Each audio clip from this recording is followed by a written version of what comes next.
कहानी की शुरुआत में हम जंगल के बीच पहाड़ के ऊपर एक घर देखते हैं जहां विलियम नाम का एक आदमी अकेला रहता है। अपनी रिसर्च के लिए विलियम कई महीनों से इस सुनसान जंगल में रह रहा था, लेकिन एक दिन उसे एक सांप काट लेता है जिससे वह घबरा जाता है कि कहीं जहर उसके शरीर में न फैल जाए। इसी घबराहट में उसका फोन भी पहाड़ से नीचे गिर जाता है, यानी अब वह किसी को मदद के लिए बुला नहीं सकता। इसलिए वह खुद ही अपना हाथ काट कर जहर निकालने की कोशिश करता है और जल्दी से घर आकर बहुत सारा पानी पी लेता है। कुछ देर बाद विलियम बेहोश हो जाता है। जब उसे होश आता है तो उसे बार बार हेल्यूसिनेशन होने लगते हैं, क्योंकि सांप के जहर का कुछ असर अभी भी बाकी था। इसी तरह वह 1-2 दिन तक पड़ा रहता है। एक दिन वह बाहर से हेलीकॉप्टर की आवाज सुनता है और उसकी दरवाजे पर कुछ साइंटिस्ट उसे अपने साथ ले जाने आए होते हैं। शायद बाहर की दुनिया में कोई इमरजेंसी आ गई थी, लेकिन अंदर विलियम कोई आवाज नहीं कर पाता और साइंटिस्ट यह सोचकर चले जाते हैं कि अंदर कोई नहीं है। कुछ दिनों बाद आखिरकार जहर का बचा खुचा असर भी विलियम के शरीर से निकल जाता है और वह खुद को हेल्दी महसूस करने लगता है। हालांकि हो सकता है कि उसके शरीर में अभी भी थोड़ा जहर बाकी हो। फिर भी वह अपनी गाड़ी स्टार्ट करता है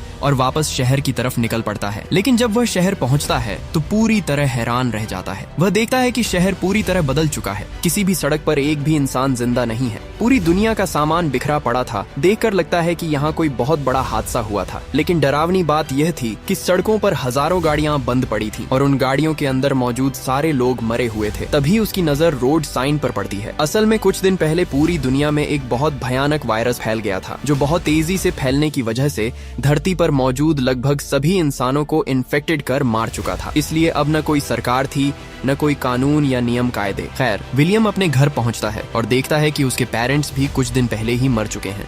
विलियम कुछ देर हकीकत को स्वीकार करता है, फिर अपने घर के पास ही अपने माँ बाप के लिए कब्र खोदता है। कुछ दिन बीत जाते हैं और विलियम समझ जाता है कि इस शहर में उसके अलावा कोई और जिंदा नहीं है। लेकिन उसे उम्मीद थी कि उसके अलावा भी कहीं न कहीं कुछ लोग जिंदा होंगे जो उस वायरस से इम्यून रह गए होंगे। सेफ्टी के लिए विलियम अपने साथ एक बंदूक और कुछ सप्लाई लेकर लास्ट वेगास की तरफ निकल पड़ता है। रास्ते में जो ब्रिज शहर आने जाने का जरिया था वह भी ब्लॉक था, इसलिए विलियम को बहुत लंबा सफर तय करके दूसरे रास्ते से लास्ट वेगास पहुंचना पड़ता है। लेकिन यह शहर भी खाली पड़ा था। यहाँ कोई नहीं था। बड़े बड़े होटल और कैसीनो बिल्कुल सूने थे। आखिरकार विलियम थककर एक फेमस होटल में रहना शुरू कर देता है। अब चूंकि यहाँ उसके लिए सब कुछ फ्री था, इसलिए वह महंगी महंगी वाइन पीने लगता है। लेकिन अगले दिन रात को उसके पास 2 सर्वाइवर आते हैं, मिल्टन और एन, जो विलियम की तरह उस वायरस से इन्फेक्टेड नहीं हुए थे। वे बताते हैं कि पिछले कुछ दिनों से वे भी ऐसे ही महंगे होटलों में रह रहे हैं। मिल्टन उसे आखिरी टीवी ब्रॉडकास्ट दिखाता है जिसमें बताया गया था कि साइंटिस्ट इस नए वायरस का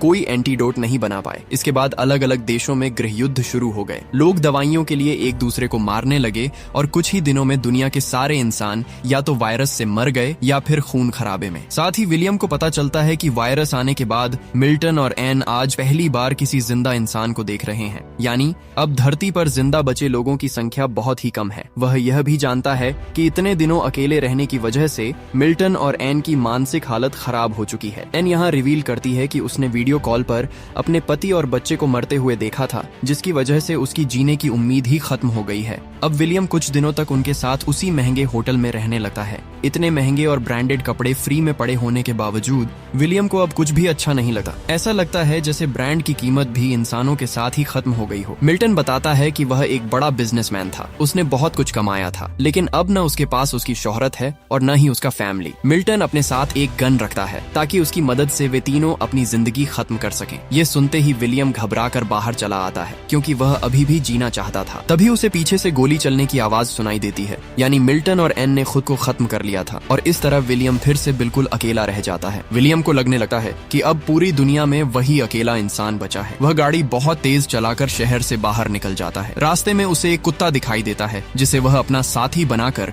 अपने साथ रख लेता है और उसका नाम लकी रख देता है। इसके बाद वह लाइब्रेरी जाकर कुछ सर्वाइवल बुक्स ले आता है और अपने पुराने घर लौट आता है, जहां अब वह लकी के साथ रहने लगा है। आसपास के स्टोर्स में जितना भी खाना बचा था उससे वे काफी समय तक चल सकते थे और आगे चलकर वे खेती करके भी खा सकते थे। समय बीते बीते 1 साल गुजर जाता है। विलियम और लकी की अच्छी बॉन्डिंग हो जाती है, लेकिन इंसानों के बिना विलियम बहुत बोर होने लगता है। टाइम पास करने के लिए कभी वह जॉगिंग करता है, कभी तैरने चला जाता है। एक समय तो वह अपनी गाड़ी गाड़ी को एक ही जगह पर गोल गोल घुमाता रहता है। लेकिन उसकी यह बोरिंग जिंदगी एक दिन बदल जाती है जब लकी दूर एक घर की तरफ देखकर जोर जोर से भौंकने लगता है। विलियम देखता है कि उस घर से धुआं निकल रहा है तो वह तुरंत गाड़ी लेकर उस जगह की तरफ पहुंचता है। वहां की छत पर एक लड़की बंदूक लेकर उसे डरा देती है। उस लड़की का नाम एमा था, वह भी एक सर्वाइवर थी। विलियम उसे अपने बारे में सब कुछ बताता है जिससे एमा को यकीन हो जाता है कि विलियम से उसे कोई खतरा नहीं है। उनकी बातचीत से पता चलता है कि दोनों ने ही 1 साल से कोई जिंदा इंसान नहीं देखा था। विलियम के साथ जो कुछ भी हुआ था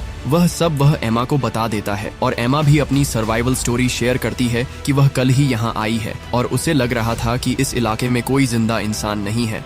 कुछ देर बात करने के बाद विलियम उससे विदा लेने लगता है, लेकिन एमा कहती है, अरे आज रात यहीं रुक जाओ, कितने दिनों बाद कोई जिंदा इंसान मिला है। विलियम भी मान जाता है। फिर विलियम एमा को अपने घर ले आता है।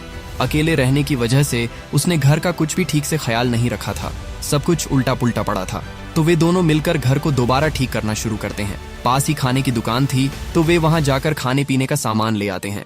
अचानक इस मुलाकात से दोनों के अंदर फिर से जिंदा रहने की उम्मीद जाग जाती है। अब वे साथ में सोकर उठते हैं और रोजमर्रा के अलग अलग काम करते हैं। वे अपने अपने शौक बना लेते हैं ताकि बोर न हो। इसके अलावा वे जानते थे कि अगर वही धरती के आखिरी कपल हैं तो आबादी बढ़ाने की जिम्मेदारी भी उन्हीं पर होगी। उधर इंसानों के खत्म हो जाने की वजह से हिंसक जानवर अब शहर तक आने लगे थे। समय के साथ विलियम अपने घर पर सोलर पैनल लगा देता है ताकि उनका घर पूरी तरह से रेडी हो जाए। कुछ ही दिनों बाद एमा प्रेग्नेंट हो जाती है। वह बहुत खुश थी, लेकिन विलियम परेशान था। वह सोच रहा था कि क्या इस पोस्ट एपोकैलिप्टिक दुनिया में बच्चे को लाना सही होगा या नहीं। ऊपर से डिलीवरी कैसे होगी, यह भी एक बड़ी चिंता थी। इसीलिए विलियम लाइब्रेरी जाकर बेबी डिलीवरी से जुड़ी किताबें पढ़ने लगा है। समय के साथ उनका घर हर तरह से सेफ हो जाता है। घर में सोलर पैनल लग चुके थे, इसलिए अब वे फ्रिज में खाना स्टोर कर सकते थे। साथ ही वे कई मुर्गियां और कुछ गायें पालना शुरू कर देते हैं, जिनसे उन्हें अंडे और दूध मिलने लगता है। उनके पास ही एक बड़ा हरा भरा गार्डन था। इंसानों के खत्म होने के बाद हवा भी अब साफ और शुद्ध हो चुकी थी, लेकिन समय के साथ उन्हें एक बड़ी प्रॉब्लम का सामना करना पड़ता है। दरअसल उनके आसपास के इलाके में चूहों की संख्या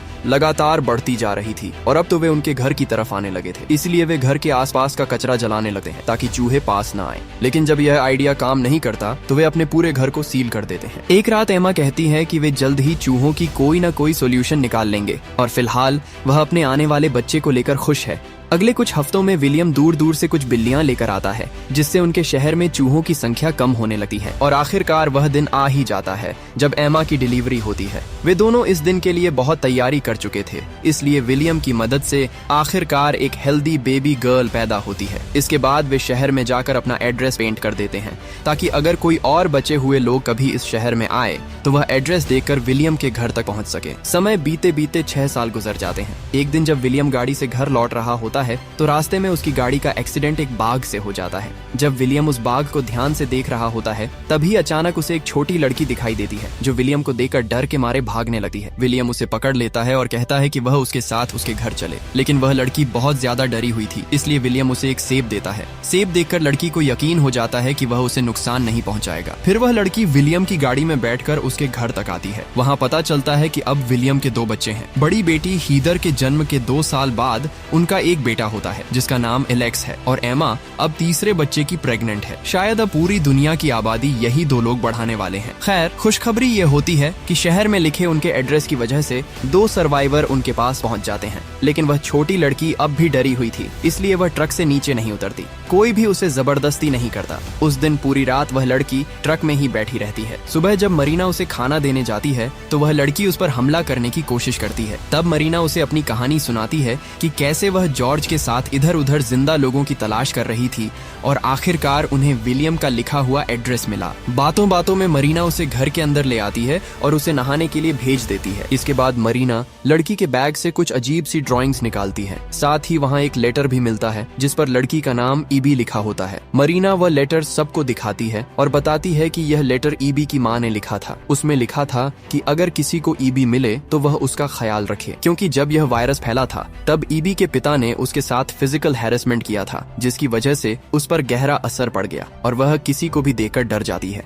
और एक दिन इब्बी की माँ ने उसके पिता को मार दिया और इब्बी को किसी सेफ जगह भाग जाने के लिए कहा। अब ये पांचों इब्बी को अपने ग्रुप में शामिल कर लेते हैं। जल्द ही एमा अपने तीसरे बच्चे को जन्म देती है जिसका नाम सैम रखा जाता है। अब उनकी फैमिली और बड़ी हो जाती है। अगले 1 साल तक वे सब खुशी खुशी साथ रहते हैं, लेकिन एक दिन उन्हें किसी के आने का संकेत मिलता है। वे सारे बच्चों को घर के अंदर भेज देते हैं और बड़े लोग हथियार लेकर देखने जाते हैं कि कौन है। तभी वे देखते हैं कि यह एक और सर्वाइवल ग्रुप है जो शहर में लिखे एम्मा के एड्रेस को देकर यहाँ पहुंचा है। इस ग्रुप में मॉली, जीन, एजरा और उनका बेटा राइफ थे। विलियम लोग उन्हें अपने घर ले आते हैं। मॉली बताती है कि 8 सालों में उन्होंने सिर्फ 4 जिंदा लोगों को देखा है। उनके पास कोई ठिकाना नहीं था, वे इधर उधर भटकते रहे थे। तब एम्मा कहती है कि अब यही उनका घर है, यहाँ